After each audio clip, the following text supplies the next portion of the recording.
Americans really like handguns. We have for a very long time, and we especially liked them in World War II. Thanks for tuning in to another video on ForgottenWeapons.com.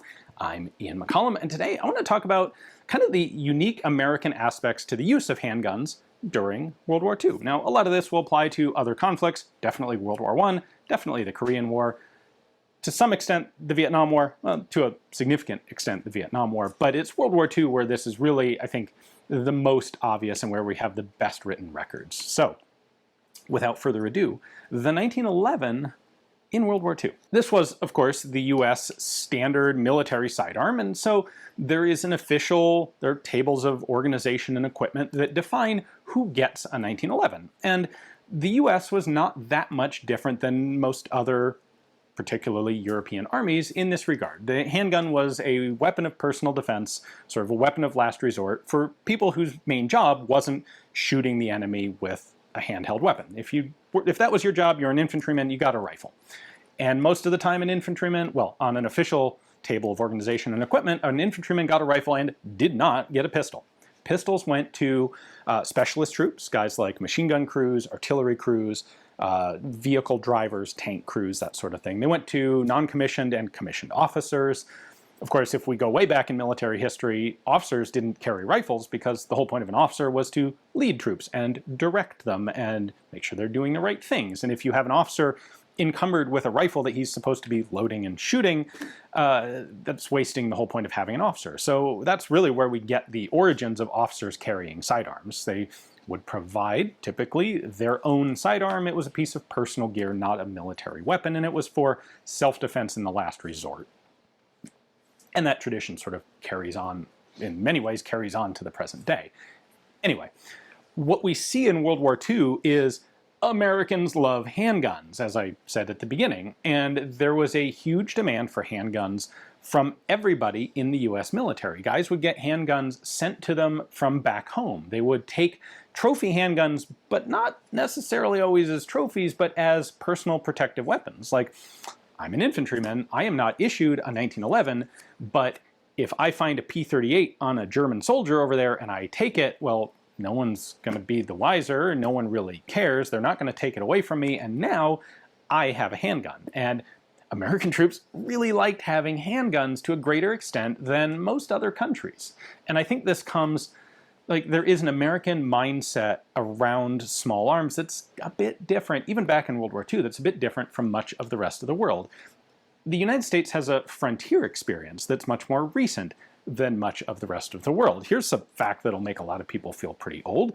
The Old West, like the classic Old West era, was only about as old when World War II began as Vietnam is today. So there are a lot of people around at the beginning of World War II who remembered the Old West, who had personal experience there, or who had a father or an uncle who had been on the frontier. And we have this American mythos that has been very heavily reinforced by pop culture and media and our own proclivities that one carries a handgun for personal defense. It's a classic trait of a self-sufficient, independent frontier settler. And that's a trope that we really like to maintain. We really like that association, and we want to be that, most of us want to be that sort of self-sustaining, independent, and capable of our own self-defense sort of person. And that absolutely was the case in 1941 when the US enters the war. So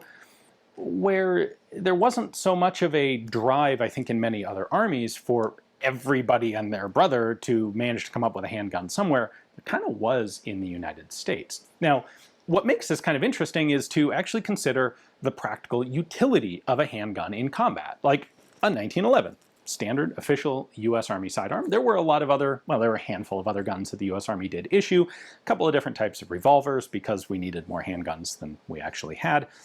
But the 1911 itself was chosen for having significant terminal impact. They wanted knockdown power. There's a whole story about this going back to the fighting in the Philippines and Moros and drugs and 38s not being sufficient. But the upshot is they deliberately chose a more powerful handgun than most of the rest of the world. with the idea that this way has stopping power and it will be effective. And what wasn't so much considered is the fact that the 1911 is a hard pistol to shoot. I know there's a lot of you who are watching this right now who think that anyone who can't shoot a 1911 is, the very basis of sissiness, and you're not a proper American if you can't shoot a 1911. Well, the fact of the matter is, a lot of people have a hard time doing anything effective with a 1911. Soldiers, it's funny to say this, but soldiers don't shoot that much. Certainly in World War II, they didn't shoot that much. They didn't train shooting. They didn't practice shooting. You know what? It's expensive. It's kind of a logistical pain to get guys out to the shooting range and back, and to log all the guns coming in and going out, and the ammunition, and it's dangerous. They might shoot someone while they're out practicing, and it's just a lot easier if we don't have them practice shooting at all. So there's some practice with rifles, but handguns really get the short end of the stick when it comes to practice. And the people you think of as really competent, professional sort of competitive shooters, those are guys who are doing it on their own. Back in World War II, those are the guys who are going to the US national matches at Camp Perry, and they're competing with pistols, but they're doing all the training for this essentially on their own time and out of their own interest. And the average soldier gets very little practice with a handgun, even if they're issued it. And if they're an infantryman who has managed to scrounge themselves a pistol, whether it's managing to find a 1911 somewhere, or having mom and dad mail you a gun from home, which absolutely happened, or buying something somewhere in Europe when you have the opportunity, or getting a trophy pistol taken off of an enemy soldier. A lot of people out there who had pistols who had done very little shooting with them. And there are a bunch of stories of, the fact is, these guns are really hard to shoot well. Guys who are trying to make reasonably long-distance shots with them are almost always complaining about their useless, horrible accuracy because they can't hit squat. Because frankly, hitting a small moving target at long range under stress with a relatively heavy recoiling pistol like a .45 caliber 1911 is a really hard task. That's in fact why the M1 carbine was developed. It was to replace the 1911 for guys who might actually have to shoot someone with their personal backup weapon, because that M1 carbine is a heck of a lot easier to shoot effectively than a 1911. The problem is it's bigger, it's bulkier, it's a little bit heavier. Not a lot heavier, but it is a little bit heavier. So in the Pacific in particular, but also Europe, there was almost a universal desire to have a pistol. And in the Pacific in particular, there was good reason for it. There was a lot of night combat. There was a lot of very close range combat. And I think the best way to think about the 1911 as an effective combat weapon is to consider it a substitute for a bayonet, because that's about the ranges where virtually everyone can effectively use a 1911. If you're in a foxhole on Guadalcanal at night and you hear heavy breathing coming over the rim of the foxhole, your 1911 is going to be an incredibly valuable tool in your hand, because the rifle's a little bit long and clunky to try and deal with in a foxhole, but that pistol right there can save your life, and did save a lot of guys' lives. In Europe, there's a bit less of that going on, but there certainly is still some of it. But the moment you start expanding the range out to 10, 20, 30, 50 yards, the effectiveness of the handgun just falls completely off a cliff. Not that everyone recognized that. A lot of guys who hadn't actually had to use pistols, but had them as sort of a personal protection totem, loved the 1911. It's got a great reputation. It's, oh boy, it's powerful. It's the iconic American personal weapon. By the way, there are a bunch of really good anecdotes in Bruce Canfield's book on U.S. small arms of World War II. And I want to read one of them here that I think perfectly exemplifies this dichotomy of, is the 1911 the absolute necessity of a backup weapon, or is it completely useless? And they're only for, emotional support. So this is an account from an infantryman in the 1st Infantry Division in France shortly after D-Day. He says, "The guys in the 60mm mortar squad had been issued carbines as sidearms. They all decided they would carry .45s instead. Then one time the Germans broke through our lines and they had to fight off an attack with those pistols. You couldn't hit a barn from the inside with one of those things. The next day, well, those guys were carrying carbines again." And I think that's a pretty typical story, especially from Europe. There's another account in this book where a medic, a seasoned officer, goes down on a hill. He's in the Pacific Theater, and he grabs 2 Marines, and they run to retrieve this officer and apply some medical aid to him. And both the Marines get shot on the way up. This medic gets to this officer by himself.